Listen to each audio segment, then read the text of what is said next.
নমস্কাৰ কৃষক বন্ধুসকল, আসাম এগ্ৰিকালচাৰ টিপছ ইউটিউব চেনেললৈ আন এটা ভিডিঅ'ত আপোনালোকক স্বাগতম জনাইছোঁ। কৃষক বন্ধুসকল, আজি আপোনালোকে দেখিছে মই জলকীয়া খেতিত আছোঁ আৰু এই জলকীয়াৰ কি বেমাৰ লাগিব পাৰে, পোক পৰুৱা লাগিব পাৰে আৰু আপোনালোকে কেনেকৈ নিয়ন্ত্ৰণ কৰিব, ইয়াৰ ওপৰত মই আজিৰ এই ভিডিঅ'টো মই কৰিলোঁ।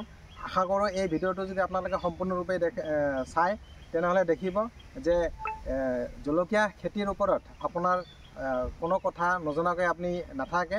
আশা কৰোঁ ভিডিঅ'টো আপোনালোকে সম্পূৰ্ণৰূপে চাব আৰু মই যিবিলাক তথ্য আপোনালোকক দিম বা যিবিলাক কথা ক'ম আপোনালোকে সেই হিচাপতে যদি জলকীয়া খেতি কৰে তেতিয়াহ'লে আপোনালোকে লাভৱান হোৱাটো একেবাৰে খাটাং। আৰু মই আজিৰ এই ভিডিঅ'ত কিছুমান মেডিচিন আপোনালোকক দেখুৱাম যে কোনটো বেমাৰত আপোনালোকে কি মেডিচিন ব্যৱহাৰ কৰিব বা কি পোক লাগিলে কি দৰৱ আপোনালোকে ব্যৱহাৰ কৰিব, সেই সন্দৰ্ভত আজিৰ এই ভিডিঅ'টো মই আগবঢ়ালোঁ। কৃষক বন্ধুসকল, আপোনালোকে যদি নতুনকৈ আজি মোৰ এই চেনেলত ভিডিঅ' চাই আছে আপোনালোকে মোৰ চেনেলটো ছাবস্ক্ৰাইব কৰি ৰাখিব। তাৰমানে খেতি সন্দৰ্ভত বিভিন্ন ভিডিঅ' মোৰ চেনেলত মই আপলোড দি থাকোঁ। আশা কৰোঁ ভিডিঅ'বিলাক আপোনালোকে যদি চাই আপোনালোকে উপকৃত হ'ব। কৃষক বন্ধুসকল চাওক, আপোনালোকে যদি সঠিক সময়ত সঠিক ট্ৰিটমেণ্ট কৰে, সঠিক দৰৱ স্প্ৰে কৰে, নিশ্চয় বেমাৰ ঠিক হোৱাটো খাটাং। হয়তো আপোনালোকে সেই উচিত সময়ত উচিত ট্ৰিটমেণ্ট নকৰাৰ কাৰণে হয়তো আপোনালোকৰ সেই বেমাৰটো বা সেই সমস্যাটো আপোনালোকৰ খেতিত দেখা দিয়ে। কৃষক বন্ধুসকল, প্ৰথম কথা হ'ল যে মই জলকীয়াৰ যোনটো বেক্টেৰিয়েল উইল্ট, আপোনালোকে দেখিব যে আপোনালোকৰ জলকীয়া খেতি বঢ়িয়া হৈছে বা ধুনীয়াকৈ ফলো লাগিছে, কিন্তু দেখিব মাজে মাজে দুই এটা গছ হয়তো লেৰেলি গৈছে আৰু 2-4 দিন পিছত গছজোপা হয়তো মৰি গৈছে বা মৰি যোৱাৰ উপক্ৰম হৈছে। গতিকে এনেকুৱা যোনটো আমি বেক্টেৰিয়েল উইল্ট বুলি কওঁ, এই বেক্টেৰিয়েল উইল্ট কেনেকৈ হয়তো আপোনালোকে সেই বেমাৰৰ পৰা হাত সাৰিব সেই সন্দৰ্ভত মই প্ৰথম তথ্য আপোনালোকক দিম। তাৰপিছত বিভিন্ন পোক পৰুৱা সন্দৰ্ভত আপোনালোকক মই বিভিন্ন তথ্য দি আছোঁ। কৃষক বন্ধুসকল, মই এজোপা গছ আপোনালোকক দেখুৱাই আছোঁ। আপোনালোকে প্ৰথমতে গছজোপা চাওক। আপোনালোকে চাওক, এয়া মোৰ জলকীয়া খেতি, এখন জলকীয়া বাৰী হয়। চাওক, গছবিলাক ধুনীয়া আছে, কিন্তু দুই এজোপা গছত বেমাৰ লাগিছে আৰু কি বেমাৰ লাগিছে মই আপোনালোকক তথ্য দি আছোঁ। আপোনালোকে চাওক, এনেকুৱা ফল লাগি আছে আৰু যোনটো বেক্টেৰিয়েল উইল্ট, এই বেমাৰটো বেক্টেৰিয়া আৰু আমি যোনটো ভেঁকুৰ বুলি কওঁ, দুটাৰ কাৰণেই সেই বেমাৰটো হয়। চাওক, এনেকুৱা ফলন্ত গছত আপোনালোকৰ বেমাৰ লাগিব। এয়া দেখিছে, ধুনীয়াকৈ ফল লাগিছে, কিন্তু এনেকুৱা গছ আপোনালোকৰ মৰি যাব। আৰু যদি সঠিক সময়ত আপোনালোকে সঠিক ট্ৰিটমেণ্ট কৰিব নোৱাৰে বা দৰৱ স্প্ৰে কৰিব নোৱাৰে তেতিয়াহ'লে কিন্তু আপোনালোকৰ লছৰ সন্মুখীন হ'ব। এইটো দেখিছে, ধুনীয়াকৈ ফল লাগিছে আৰু এই জলকীয়াটোৰ জাতটো বঢ়িয়া, বহুত তীখা হয়, বহুত ঝাল হয়। কৃষক বন্ধুসকল, এইটো বেমাৰ হয়তো লাগিব নোৱাৰিল হয়, কিন্তু মই আগৰ ভিডিঅ'ত বহুকেইটা ভিডিঅ'ত মই কৈছোঁ যে মই খেতি কৰাৰ লগতে মই যিহেতু কিবা এটা ডিপাৰ্টমেণ্টত কাম কৰোঁ, সৰু সুৰা চাকৰি কৰোঁ, সময় নাপাওঁ। কিন্তু আপোনালোকে যদি খেতি কৰি থাকে তেনেহ'লে পাব। এইটো এটা গছ চাওক, এইজোপা গছ চাওক আৰু ওচৰৰ গছবিলাক চাওক, কি ধুনীয়া, পাতবিলাক বঢ়িয়া আছে, কোনো পোক পৰুৱা লগা নাই।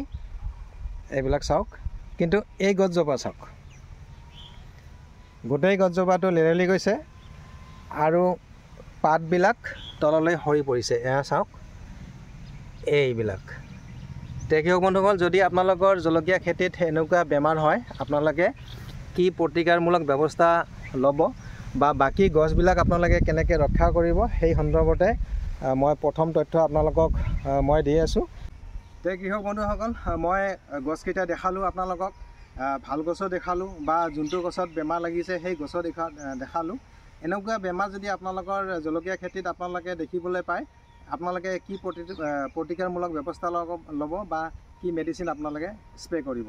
কৃষক বন্ধুসকল, প্ৰথম আপোনালোকে গুৰিত স্প্ৰে কৰিব লাগিব, যাতে আপোনালোকে তৎকালীন হিচাপত ৰিজাল্টটো পায় বা বহুত সোনকালে ৰিজাল্টটো পায় বা বহুত সোনকালে বেমাৰটো যাতে আপোনালোকে কণ্ট্ৰল কৰিব পাৰে তাৰ কাৰণে আপোনালোকে কি কৰিব লাগিব প্ৰথমতে গছত স্প্ৰে কৰিব নালাগে প্ৰথমতে আপোনালোকে গুৰিত স্প্ৰে কৰিব আৰু গুৰিটো পৰাপক্ষত জিকাই দিব তাৰ কাৰণে আপোনালোকে কি ল'ব কৃষক বন্ধুসকল এয়া মই দেখুৱাইছোঁ কচাইট 300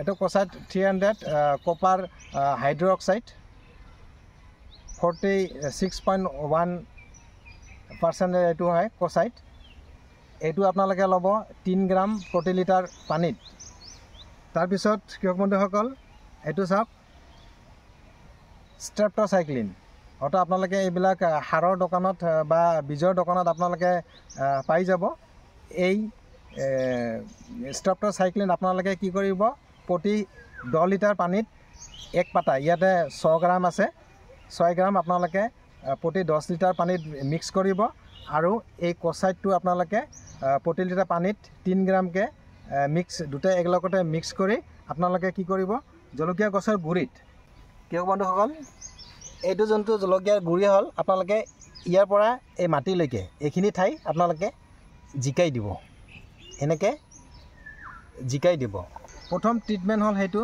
আপোনালোকে তৎকালীন কাম ৰিজাল্ট পোৱাৰ কাৰণে বা সোনকালে এই বেমাৰৰ পৰা হাত ধৰাৰ কাৰণে সেইটো হ'ব প্ৰথম গুৰিত স্প্ৰে কৰিব বা গুৰিটো আপোনালোকে জিকাই দিব তাৰপিছত কি কৰিব কৃষক বন্ধুসকল সততে বীজৰ দোকানত আপোনালোকে এইবিলাক পাই যাব এইটো হৈছে বেবেষ্টিন ইয়াতে কাৰ্বনডিজিম আছে এইটো হৈছে বেবেষ্টিন আৰু এইটো হৈছে প্লান্টোমাইচিন এই বেবেষ্টিন আৰু প্লান্টোমাইচিন কি কৰিব স্প্ৰে কৰিব আৰু কিমান পৰিমাণে স্প্ৰে কৰিব এই প্লান্টোমাইচিন 1 লিটাৰ পানীত 1 গ্ৰাম আৰু এই বেবেষ্টিন আপোনালোকে 2 পৰা 3 গ্ৰাম আপোনালোকে প্ৰতি লিটাৰ পানীত লৈ আপোনালোকে স্প্ৰে কৰিব গছবিলাকত আৰু এনেকৈ আপোনালোকে 7 দিন মূৰে মূৰে কমেও 3 বাৰ এই দৰৱখিনি আপোনালোকে স্প্ৰে কৰিব আৰু গুৰিত দিব তাৰপিছতে দেখিব যে এই বেমাৰৰ পৰা আপোনালোকৰ জলকীয়া গছ ৰক্ষা পৰিছে বা সুৰক্ষিত হৈছে তে এইটো হ'ল প্ৰথম বেমাৰ এতিয়া মই দ্বিতীয় বেমাৰ যোনটো আমাৰ জলকীয়া গছৰ পাত কোকৰা লাগে আৰু পাত কোকৰা লগাৰ পিছত কি হয় সেই গছত হয়তো ফুল ফল পাবলৈ আমি সক্ষম নহওঁ বা আমি লছৰ সন্মুখীন হ'বলগীয়া হয় তো সেই সন্দৰ্ভত কৃষক বন্ধুসকল আপোনালোকে কি কৰিব যেতিয়া আপোনালোকৰ জলকীয়া গছ যাতে পাতবিলাক কেঁকোৰা নালাগে তাৰ আগতীয়াকৈ আপোনালোকে প্ৰিভেণ্টিভ হিচাপে আপোনালোকে কি কৰিব কিছুমান কীটনাশক আছে যেনেকৈ ধৰক আপোনালোকৰ ইমিডাক্ল'পিড পায় ইমিডাক্ল'পিড আপোনালোকে প্ৰতি লিটাৰ পানীত 0.5 গ্ৰামকৈ দি স্প্ৰে কৰিব তাৰপিছত এচিটামিপ্ৰিড গ্ৰুপৰ যিকোনো মেডিচিন আপোনালোকে প্ৰতি লিটাৰ পানীত 0.5 গ্ৰামকৈ স্প্ৰে কৰিব যেনেকুৱা আপোনালোকে সাৰৰ দোকানত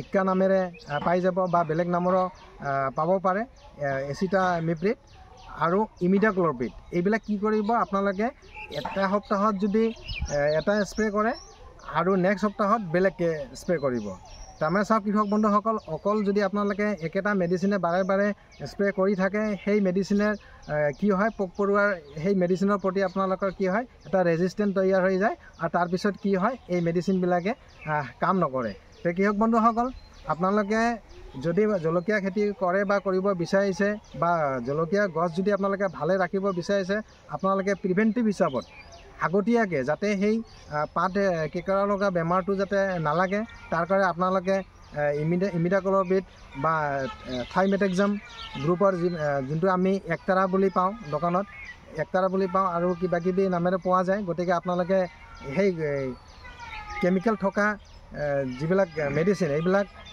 সপ্তাহৰ মূৰে মূৰে স্প্ৰে কৰক আৰু যোনটো কেমিকেল সেইটো গ্ৰুপটো চেঞ্জ কৰিব এবাৰ যদি ইমিডাক্ল'পিড কৰে এবাৰ আপোনালোকে এচিটামিপ্ৰিড কৰক আৰু থাৰ্ড টাইম আপোনালোকে থাইমেটেক্সাম কৰক গতিকে এই তিনিটা গ্ৰুপৰ মেডিচিন যদি আপোনালোকে স্প্ৰে কৰে আপোনালোকৰ মই গেৰাণ্টি দি কৈছোঁ যে আপোনালোকৰ জলকীয়া গছ কেতিয়াও মানে পাত কেঁকোৰা নালাগে আৰু আপোনালোকে ফুল ফল যথেষ্ট পাব 3 নম্বৰ আহিম মই কৃষক বন্ধুসকল আপোনালোকে চাব যে জলকীয়া গছত জলকীয়া ঠিকেই ধৰিছে, কিন্তু জলকীয়াৰ গছটো কি হৈছে ওপৰৰ পৰা পচি আৰু তলফালে নামিছে আৰু শেষত যাই গছজোপা মৰিছে। আৰু মই কেইটামান জলকীয়া আপোনালোকক দেখুৱাম। এনেকুৱা যদি বেমাৰ হয় আপোনালোকে কি প্ৰতিকাৰমূলক ব্যৱস্থা ল'ব বা কেনেকৈ এই বেমাৰৰ পৰা আপোনালোকৰ জলকীয়া গছক সুৰক্ষিত কৰি ৰাখিব। কৃষক বন্ধুসকল, জলকীয়াৰ আন এটা বেমাৰ এয়া চাওক, মই কেইটামান ফল দেখুৱাইছোঁ আপোনাক। এই ফলটো চাওক, বাকী জলকীয়াবিলাক ঠিকেই আছে, কিন্তু কি হৈছে ইয়াতে এটা আৰু ইয়াতে এটা। এনেকুৱা আপোনালোকৰ জলকীয়া যদি পচিবলৈ আৰম্ভ কৰে, এয়া চাওক, এই মোৰ হাতত দেখিছে, এনেকৈ যদি পচিব ধৰে আপোনালোকে কি কৰিব, আকৌ মই দেখুৱাইছোঁ এনেকুৱা।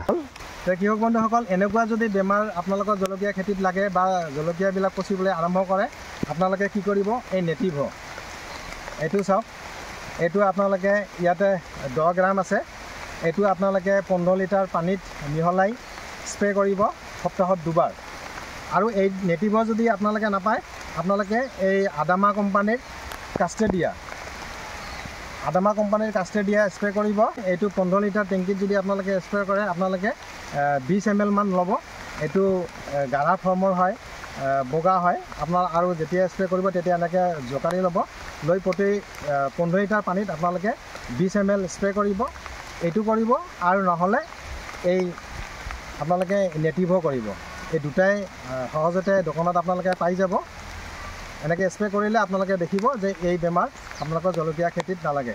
তো কৃষক বন্ধুসকল, আজিৰ জলকীয়া খেতিৰ বিষয়ে যি তথ্য, এই তথ্য মই আজি আপোনালোকৰ আগত আগবঢ়ালোঁ। আশা কৰোঁ ভিডিঅ'টো যদি আপোনালোকে সম্পূৰ্ণৰূপে চালে আপোনালোকৰ নিশ্চয় কামত আহিব আৰু আপোনালোকে নিশ্চয় লাভৱান হ'ব পাৰিব। কৃষক বন্ধুসকল, আজিৰ ভিডিঅ'টো কেনেকুৱা লাগিছে আপোনালোকে কমেণ্টত মোক জনাব। আৰু মোৰ চেনেলত যদি নতুনকৈ ভিডিঅ' আপোনালোকে চাই আছে, মোৰ চেনেলটো ছাবস্ক্ৰাইব কৰি ৰাখিব পৰৱৰ্তী খেতি বাতি সন্দৰ্ভত ভিডিঅ' পোৱাৰ কাৰণে। কৃষক বন্ধু, আজিলৈ ভিডিঅ'টো ইমানে, ধন্যবাদ।